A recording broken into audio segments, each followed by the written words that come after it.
Bonjour à tous, bienvenue pour la suite des aventures de Tintin et le secret de la licorne. La Sainte Barbe, faut-il vous le dire, c'est l'endroit du vaisseau où sont enfermées les munitions et la poudre.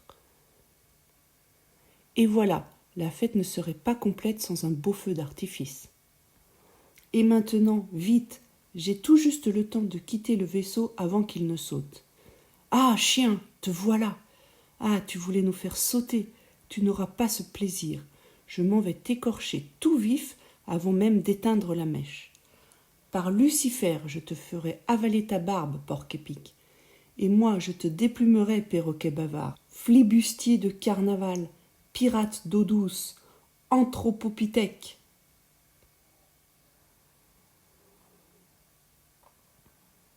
Tu as beau reculer, tu ne m'échapperas pas. C'est moi qui t'embrocherai, vieux cachalot. Or, tout en combattant, le chevalier songeait à la mèche qui, d'un instant à l'autre, allait mettre le feu aux poudres. Et soudain, tout en parant habilement une estocade, il fit un bond de côté. Et hop, d'un coup de talon, il éteignit la mèche. Waouh! Et maintenant, Rackham le Rouge, je vais me fâcher.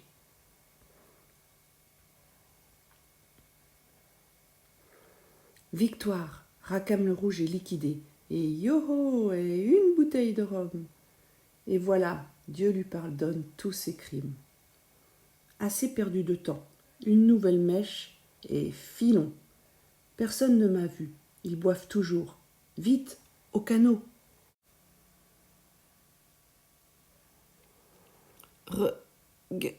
Garde le canot là.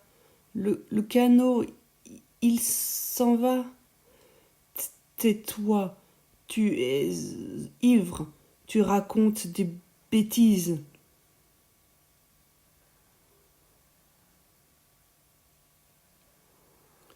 Hurrah, la justice est faite.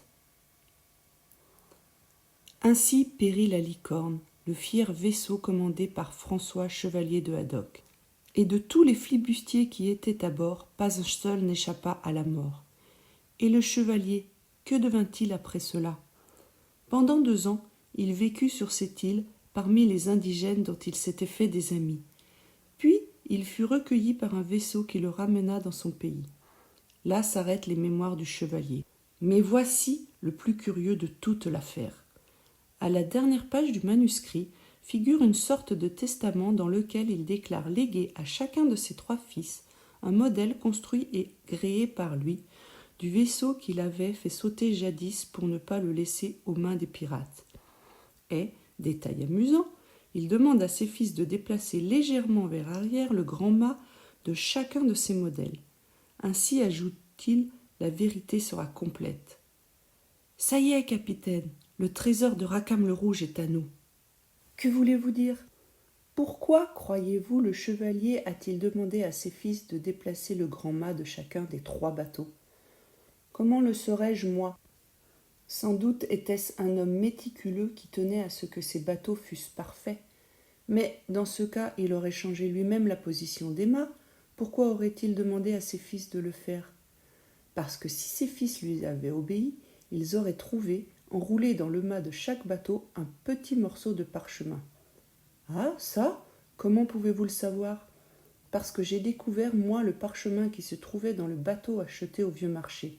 Et ce parchemin, le voici. Mon portefeuille! On m'a volé mon portefeuille! Volé? Vous l'aurez sans doute oublié chez vous. Non, on me l'a volé, et on me l'a volé dans le tram que j'ai pris pour venir ici. Je me souviens d'avoir été bousculé. Et qu'y avait-il sur ce parchemin? Attendez, voilà. 3 frères unis, les 3 fils du chevalier, 3 licornes voguant de conserve au soleil du midi parleront.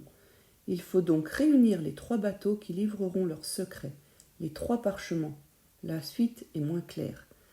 Car c'est de la lumière que viendra la lumière et resplendira, puis quelques chiffres et enfin une petite croix suivie des mots de l'aigle. C'est tout. Mais quel serait le sens de tout cela? Je ne le sais pas encore, mais je suis persuadée que si nous parvenons à réunir les 3 parchemins, nous découvrirons les diamants de Rackham le Rouge. Et je sais déjà où trouver le second. Venez, capitaine. Vous savez où se trouve le second parchemin? Oui, Je connais la personne qui possède la seconde licorne. La seconde licorne construite par mon aïeul? Oui, elle est chez un certain monsieur Saccharine. Nous y sommes, c'est là, au numéro 21. Au secours! Au secours! Qu'y a-t-il, madame? Oh, oh, mon Dieu, monsieur Saccharine, on a tué monsieur Saccharine.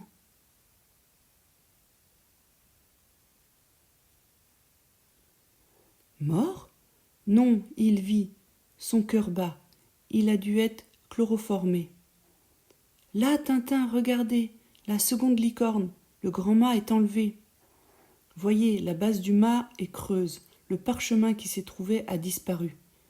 Tonnerre de Brest, nous ne sommes pas les seuls à rechercher le trésor de Rackham le Rouge. Que personne ne sorte.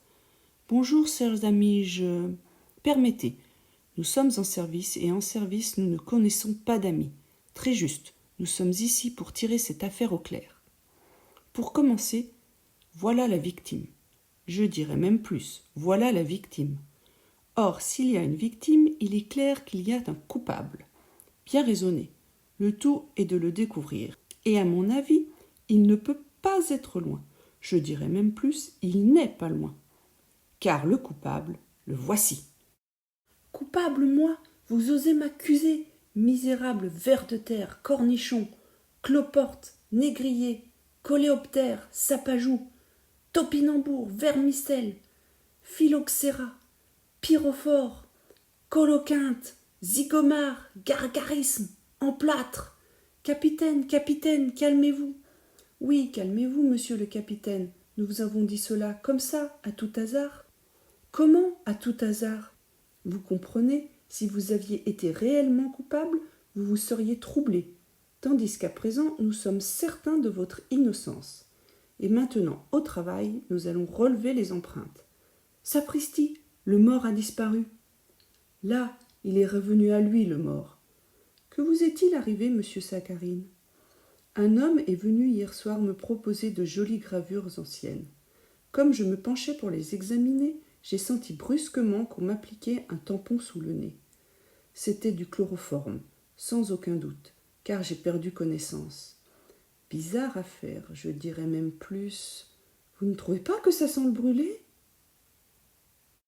Ta loupe, ah ah ah, ta loupe et le soleil, ah ah ah ah ah. Cesse donc de rire stupidement, essaie plutôt de mener à bien cette affaire. Pourriez-vous nous donner le signalement de l'homme qui est venu vous proposer ces gravures? Attendez, il me semble bien l'avoir déjà rencontré, mais impossible de savoir où. Il était assez gros, des cheveux noirs et une petite moustache noire. Il était vêtu d'un complet bleu et coiffé d'un feutre brun. Ça y est, c'est bien l'homme du vieux marché. Quel homme du vieux marché? Un homme qui a essayé de me racheter le bateau que j'avais trouvé au vieux marché. Mais vous le connaissez aussi, c'est l'individu que vous avez croisé dans l'escalier en venant chez moi hier soir. Vous l'avez même soupçonné de vous avoir volé votre portefeuille. À ce propos, savez-vous qu'on m'a volé le mien aussi? Non, c'est inouï le nombre de gens qui se laissent voler leur portefeuille. Alors qu'il est si facile de... Tenez, essayez donc de me prendre le mien. Allez-y, essayez. Un élastique. Et voilà, simple, mais il fallait y songer. En effet, c'est d'une simplicité enfantine. Mais à présent, nous vous laissons à votre enquête. Au revoir. Au revoir. Si cela continue comme ça, le trésor de Rackham le Rouge va nous passer sous le nez. Oui, je le crains. Dites donc, regardez, il y a quelqu'un devant ma porte qui semble nous attendre. L'homme du vieux marché. Monsieur Tintin? C'est moi. Que me voulez-vous? Je désirerais vous parler, monsieur Tintin. Mais pas ici, si vous le voulez bien, pas ici. Chez vous, nous serons plus tranquilles. Soit, montons chez moi. Passez. Bandits, gredins, gangsters. Capitaine, capitaine, aidez-moi. Prenez garde, ils vous tueront aussi. Qui? Qui? Leur nom, parlez. Là. Des moineaux? Que voulez-vous dire? Sapristi, il a perdu connaissance. Voilà, c'est tout pour l'instant. Maintenant, je vais vous expliquer quelques mots difficiles que vous avez entendus pendant cette lecture. Le premier mot du jour est mèche. Une mèche est un bout de corde que l'on allume pour mettre le feu. En anglais, on le traduit par wick. Le deuxième mot est bousculer. Bousculer est un verbe qui signifie pousser fort quelqu'un. En anglais, on le traduit par jostle. Le troisième mot est creux au masculin ou creuse au féminin. Creux est un adjectif qui signifie vide. En anglais, on le traduit par hollow. Le quatrième mot est coupable.